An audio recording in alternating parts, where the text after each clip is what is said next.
Բարև ձեզ, սա օրվա թեման է, իմ այսօրվա հյուրը հանուն Հանրապետության կուսակցության քաղաքական խորհրդի անդամ Արնոլդ Բլեյանն է, բարև ձեզ։ Բարև ձեզ։ Պարոն Բլեյան, իշխանություն հոգևորականներ առճակատումը նոր թափ է հավաքում, վերջին օրերին նորից ձերբակալություններ եղան հոգևորականների շրջանում, այսօր հրապարակվեցին հայտնի ձայնագրությունները, որոնցում պարզ դարձավ, որ անձամբ կաթողիկոսը հորդորել է որոշ հոգևորականների մասնակցել հակաիշխանական ցույցերի, այդուամենայնիվ որոշ շրջանակներ շարունակում են, այսպես ասենք, պաշտպանել ձերբակալվածներին, համարելով, որ սա խոսքի ազատության ոտնահարում է, նրանք քաղբանտարկյալներ են, սա հարված է եկեղեցում, ձեր կարծիքով ինչ է կատարվում այս ընթացքում իշխանության եւ եկեղեցու միջև, ավելի ճիշտ կաթողիկոսի եւ իշխանության միջև։ Ընդամենը 8 տարի անցել, 2017 թվականի ընտրություններից, կարծում եմ մեր հիշողությունը չի դավաճանում եւ մենք հիշում ենք, թե առաջ ինչպես էին մարդիկ մասնակցում ընտրությունների, ինչպես է օրինակ բանակում քարոզ տեղի ունենում, ինչպես էին դպրոցներից հավաքագրում եւ տանում ընտրությունների տնօրեններն են մասնակցում այդ ամենին, մենք գիտեինք, որը իրավական առումով խնդրահարույց էր իհարկե եւ ով ասաց, որ եկեղեցին լինելով միանշանակ փակ կառույց չէր կարող ներգրաված լինել նման գործառույթներում, միանշանակ ներգրաված է եղել եւ փաստորեն 2018-ից հետո նույնպես իրենք մասնակցել են այդ ամենին, մենք գիտենք դեռ 21 թվականին իրենք մասնակցում էին հակապետական ցույցերին, իսկ այդ ժամանակ պետությունը հենց կարիք ուներ եկեղեցու պաշտպանությանից, դա եղավ հարված թիկունքից։ Ընդ որում այն ժամանակ, երբ հիշում եք 18 թվականից հետո եղել էր այդ ընբոստությունը, նոր Հայաստան, նոր կաթողիկոս լոզունգով, մարդիկ փողոց են դուրս եկել, այդ ժամանակ հենց օրվա իշխանությունը, հենց վարչապետը տեղի չտվեց այդ միջոցառումների եւ նա ասաց, որ մենք անջատ ենք, մենք չենք կարող խառնվել եկեղեցու գործերին, բայց այնուամենայնիվ 21 թվականին եկեղեցին ինքը քաղաքական հայտ ներկայացրեց, չհանելով իր վեղարը, իրենց վեղարները սկսեցին մասնակցել հակապետական ցույցերի, ընդ որում լոզունգներով եւ կանգնելով այն մարդկանց կողքին, ովքեր տարիներով, տասնյակ տարիներով գեղեցել են, բսկտել են, հոշոտել են այս երկիրը, ունեզրկել են այս երկիրը, նորմալ պատշաճ մարդկանց հարստահարել են եւ նա կանգնած այդ մարդկանց կողքին, ես այստեղ չեմ տեսնում որևէ արշավ եկեղեցու դեմ, ինչպես իրենք են ուզում դա ներկայացնել, այդ այսպես կոչված ընդդիմադիրները, եթե լիներ արշավ եկեղեցու դեմ, հակառակը եկեղեցիներ կփակվեին, իսկ մենք չենք լսել, որ որևէ եկեղեցի փակված լինի։ Սա ուղղակի որոշ հոգևորականներ, ովքեր մոռացել են, որ իրենք ծառայում են հայ առաքելական եկեղեցու, կրոնին, Հիսուս Քրիստոսին, իրենք որոշել են ծառայել կոնկրետ կաթողիկոս Գարեգին B. Կտրիչ Ներսիսյանին, կատարել իրենց հրահանգները, որոշներն իհարկե ստիպված են դա արել, հիմա իրենք արդեն բացահայտ խոսում են դրանից, ես ողջունում եմ, որ իրանք հանդգնություն են ցուցաբերել, ավելի շուտ քաջություն են ցուցաբերել խոսել այդ ամենից։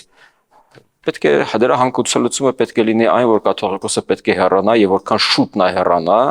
այնքան ավելի քիչ հարված կստանա հենց եկեղեցին, որովհետեւ ի վերջո իրենք ներկայացնում են եկեղեցին եւ եկեղեցու համբավը դրանից վնասում է։ Եվ որքան շուտ իրենք հեռանան, այնքան եկեղեցու համբավը բարձր կմնա եւ հակառակը ել ավելի կբարձրանա, որովհետեւ կմաքրվի այդպիսի պիղծ մարդկանցից։ Պարոն Բլեյան, այս ճգնաժամի լուծումը միայն տեսնում եք կաթողիկոսի հեռացումով, թե կան այլ եզրեր նույնպես, որը կարելի է օգտագործել,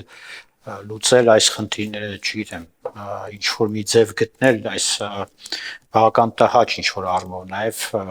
այս երևույթներին վերջ տալու համար։ Գիտեք, Արամ առաջինը ինքը եկել էր, հանդիպել էր վարչապետին եւ իր պատրաստակամությունը հայտնել հաշտեցում գտնել, ես այդ հաշտեցումը պատկերացնում եմ կաթողիկոսի հեռացմամբ։ Չի կարող լինել հաշտեցում, եթե մենք մոռանում ենք, եթե մենք համակերպվում ենք, եթե մենք ներում ենք այդ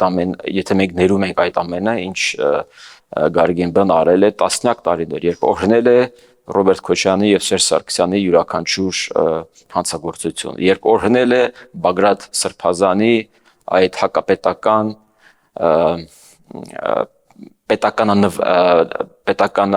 վնաս գործառույթը, երբ նա սկսեց իր քայլերթը Կիրանցից։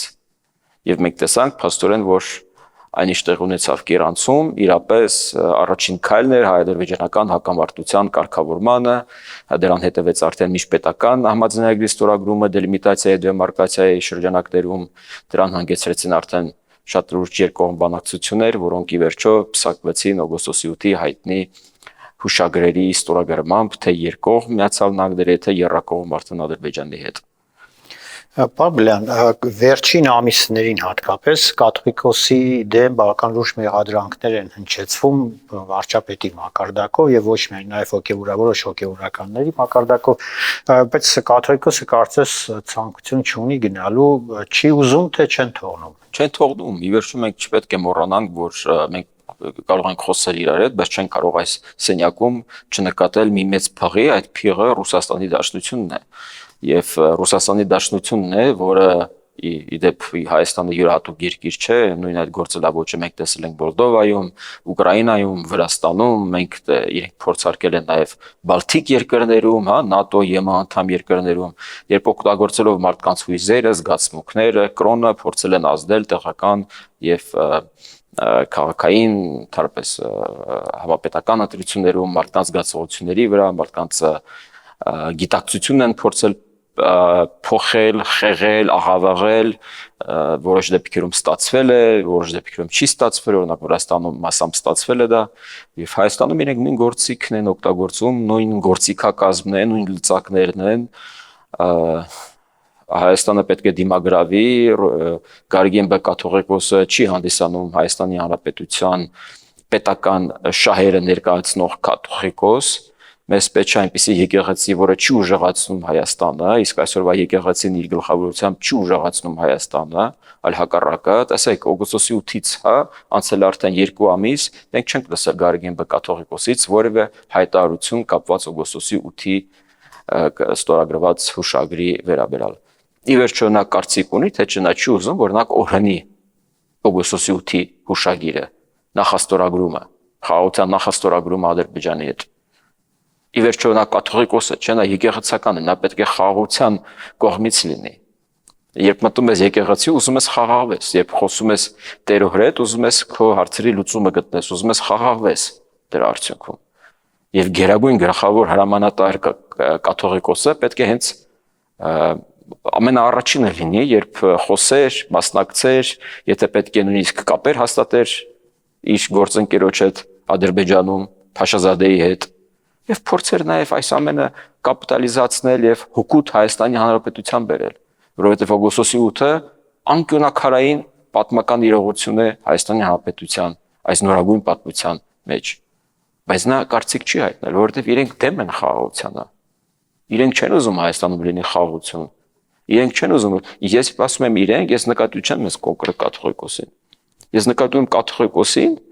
եւ նրանց, թե ում են ծառայում։ Նա ծառայում է Ռուսաստանի Դաշնությանը։ Ռուսական, այս կայսերական, այս մեծապետական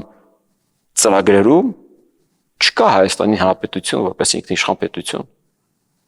Կա Հայաստանի Հանրապետություն, որտեղ կա խամաճիկ մի իշխանություն, որը կմտնի միութենական պետություն, եւ դա բացահայտեց իրենց կարկառու ներկայացուցիչը Գյումրիում, եւ հետո Հայաստանի հաշվին արդեն իրենց լարված հարաբերությունները Ադրբեջանի հետ իրենք կարող են կարգավորել։ Նորից Հայաստանի հաշվին, Հայաստանի տարածքների հաշվին, Սյունիքում, Գեղարքունիքում, այլուր։ Այս սա է իրենց նպատակը։ Հայաստանը Ղարաբաղացնել։ Ինչպես Արցախը փարուխ առ փարուխ հանձնեցին, այդպես էլ ուզում են Հայաստանը մաս առ մաս իրենք գործարքների գնան Թուրքիայի կամ Ադրբեջանի հետ, կոնկրետ Ադրբեջանի հետ։ Հայաստանի հաշվին մենք էլ իրենց քեֆերի հաշիվ փակողը լինենք։ Եվ մենք ասում ենք ոչ։ Բայց գիտեք, եթե Ռոբերտ Քոչարյանն ազատության մեջ է, բայց ձերբակալվում են հոգևորականներ, ես այստեղ հարցեր ունեմ իշխանությանը։ Այսինքն ինչ է նշանակում։ Ռոբերտ Քոչարյանը չէր այդ ամեն ինչի գլխավոր հրամանատարը։ Իր ժամանակ չէր նաև ընտրակեղծարարություն։ Իվերջո մարտի 1-ի այդ մեդի որոշումից արդեն անցել է 1 ամիս։ Ազգային ժողովը բան չունի ասելու։ Ովքեր որ մեղավոր են եղել, օրվա կուսակցությունները, կոալիցիա մաս կազմած կուսակցությունները, իրենց առաջնորդները, ղեկավար մարդիկ, նախագահ Քոչարյանը, վարչապետ Սերժ Սարգսյանը, Բարգավաճ Հայաստան կուսակցությունը, Հայաստանի Հանրապետական կուսակցությունը, Հայ հեղափոխական դաշնակցությունը, իրենք բոլորը պետք է օրենքից դուրս բերվեն։ Իրենք պետք է զրկվեին քաղաքականությամբ զբաղվելու իրավունքից։ Դե փաստարկը կլներ այն, որ դա դեմ կլներ ժողովրդավարությանը։ Իսկ Մոլդովայում ինչու դեմ չեղավ։ Մոլդովան շատ լուրջ քայլերի գնաց, որևէ կծու խոսք եղավ, որևէ եվրոպական կառույցից։ Հակառակը ողջունում էին, ասում են այո, Մայա Սանդուն պաշտպանում է ժողովրդավարությունը։ Իսկ այստեղ իշխանությունը թողել է ժողովրդավարության պաշտպանությունը քաղաքացիների հույսերին։ Քաղաքացին այնքան գիտակից է, որ 26 թվականին կգնա եւ իրենց քվեով կտապալի։ Դե կներեք, նույն քաղաքացին 21 թվականին 20 քանի տոկոս ձայն տվեց Ռոբերտ Քոչարյանի թևին։ Էլ չհաշված են պատիվ ունեմ դաշինքին։ Հիմա մենք ուզում ենք 26 թվականի խորհրդարանը լինի 21 թվականի copy paste-ը, խայտարակություն կլինի։ Նման խորհրդարանով մենք չենք կարող գնալ եւ զարգանալ։ Ազգային ժողովում պետք է լինի ընդդիմափոխություն։ Այո, մենք կարող ենք ասել, որ իշխանությունն ունի գրեթե բավարար լծակներ եւ նաեւ հանրային աջակցություն, որպեսզի վերընտրվի։ Բայց դա էլ միանշանակ չէ, որովհետեւ գնալով իրենք իրենց հարվածները սկսում են ուժեղացնել։ Այսինքն իշխանությունը չունի մտածելու այս ուղղությամբ։ Լավ, այսինքն թողնել է այս ամենաթողությունը։ Սա ինչ կապ ունի ժողովրդավարության հետ։ Իրանք հիմա միլիարդներ են ներդնում ընտրությունների մասնակցելու համար։ Նորից մենք ունենալու ենք Գյումրու իրավիճակ, երբ ունենք ազատ ընտրություններ, բայց անարդար ընտրություններ։ Մեզ պետք են արդար ընտրություններ։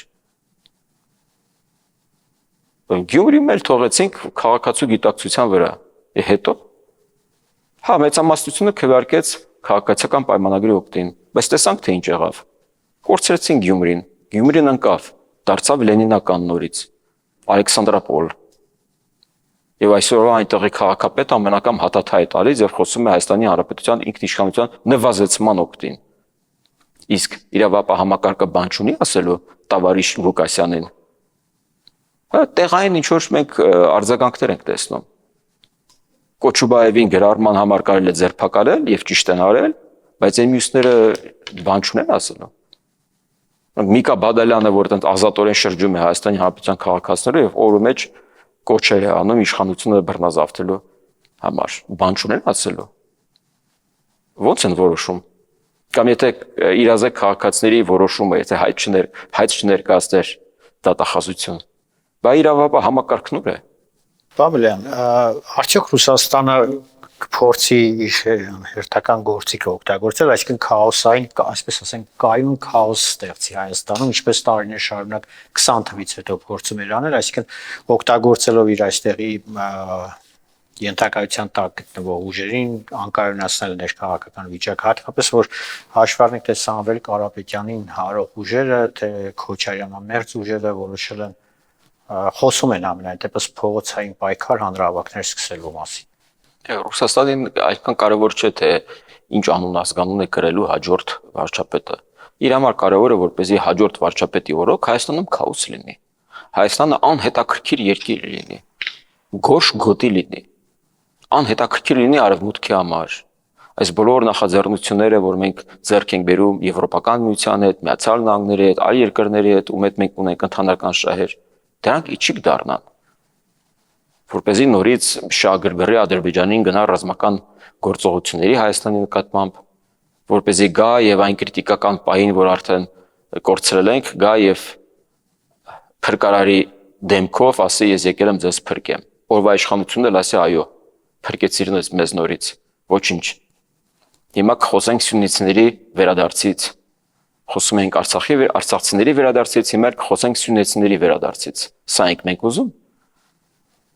Կմտնենք նյութոնական պետություն, մենք երկիր ենք կորցնելու։ Հետո կսկսենք մասնակցել արդեն հյուսիս կորեացիների հետ միասին ռուսական այդ ագրեսիվ պատերազմում ուկրաինացիների դեմ։ Ոչ ոք չի խոսում, որ օրինակ այս ռուսական ագրեսիայի արդյունքում մոտ 6000 զոհ ունենք արդեն մենք հայ։ Եվ ով է մեղավոր։ Ռուսաստանի Դաշնությունը։ Բայց այդ օր ու գիշեր, որ ամեն անգամ էլ ուռճացնում են 3800 մեր զոհերը դարձում են 5000, բայց ինչ են խոսում Ռուսաստանը կողմից այդ պատճառով զոհված հայերի թվից։ Բա Գարեգին բան չունի ասելու։ ուկրաինահայերին, ռուսահայերին, ինչ որ կոչ չի ուզում ասել։ Նա ամենայն հայոց կաթողիկոս է, չէ՞։ Թե մենք կաթողիկոս է նրանց, ումից շահ ունի, ումից փող է աշխատում, ովքեր պատրաստ են սպասարկել Ռոբերտ Քոչարյանի դաշնակցության շահերը։ Ուր է այդ կաթողիկոսը։ Ո՞րն է իր հայանպաստ գործունեությունը։ Գնա Մինսկ եկեղեցի բացի։ Մինսկ լուրջ ուրիշ մայրաքաղաք չկար։ Բաբլյան, Բնություններին մի քանի ամիս կա դեռ, բայց արդեն զգացվում է, որ թեժ պայքար է սկսվել, համենայնդեպս բազմաթիվ ուժեր, անհատներ արդեն թեկուզ ոչ պաշտոնապես, բայց այդուամենայնիվ հայտ են ներկայացրել մասնակցելու, խոսքը թե նախկին մարդու իրավունքների պաշտպանի մասին Արման Թադևյանն է քաղաքականություն մտնում, այսպես ասենք, Սամվել Կարապետյանը դե կար, Քոչարյանն էլ ակտիվացել է,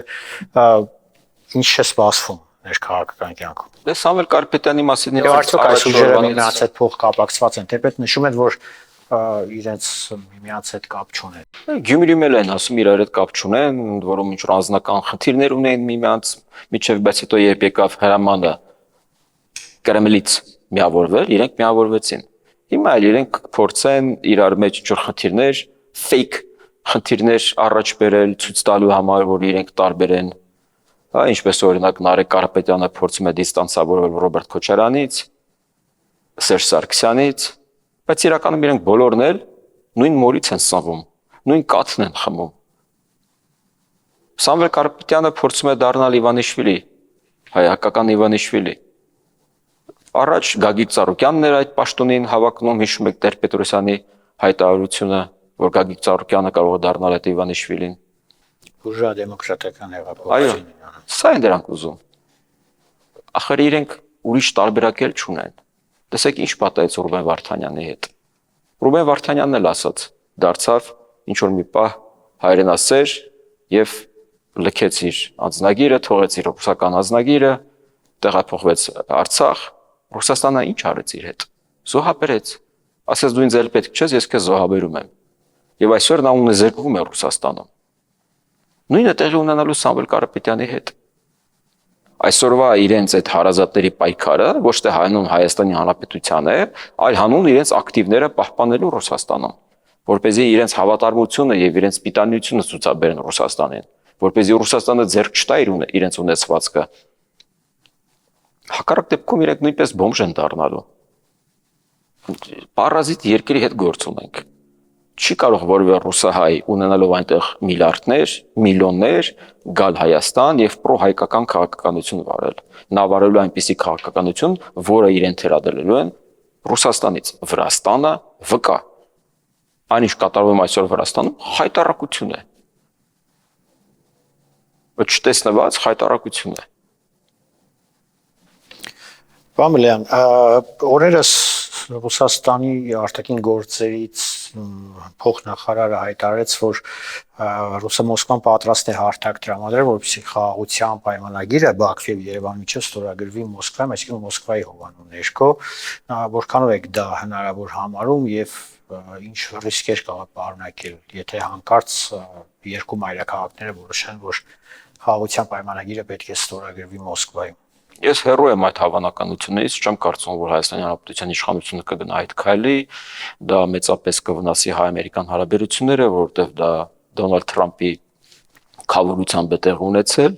եւ գնալ նման քայլի անիրատեսական է, նույնիսկ չեմ հավատում, որ Ադրբեջանն է դրան պատրաստ գնալ Մոսկվայում եւ ստորագրել, իսկ Մոսկվայում իրենք չեն ստորագրելու, Մոսկվայում իրենք հարամելու են դա։ Ռուսաստանը դա փորձում է անել, որպեսզի հարամի այս գործընթացը։ Իրեն խաղաղություն պետք չի։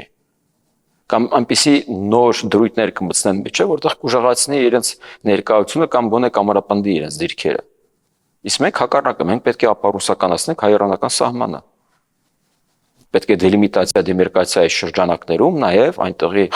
սահմանապահներին, ռուսներին, նորից ձեռքսախմումով, նորից շնորհակալությամբ ճանապարհենք, ինչպես դա տեղի ունեցավ Զվարթնոցում։ Այլ տարբերակ չկա։ Եվ ես հույս ունեմ, որ իրապես խաղաղության պայմանագիրը կստորագրվի նույնիսկ միջև ընտրությունները, դա նույնիսկ հնարավոր է Երևանում, նույնիսկ հնարավոր է, որ Իլհամ Ալիևը ժամանի Երևան, ես միայն կողմ եմ դրան։ Խոսքը գնում է եվրոպական համայնքի այդ նիստի ժամանակ, որը տեղի ունենալու հաջորդ տարի մայիսին։ որը կհանգուցալուծի նաև հայ-թուրքական հարաբերությունների հարցը, սահմանը կբացվի եւ մենք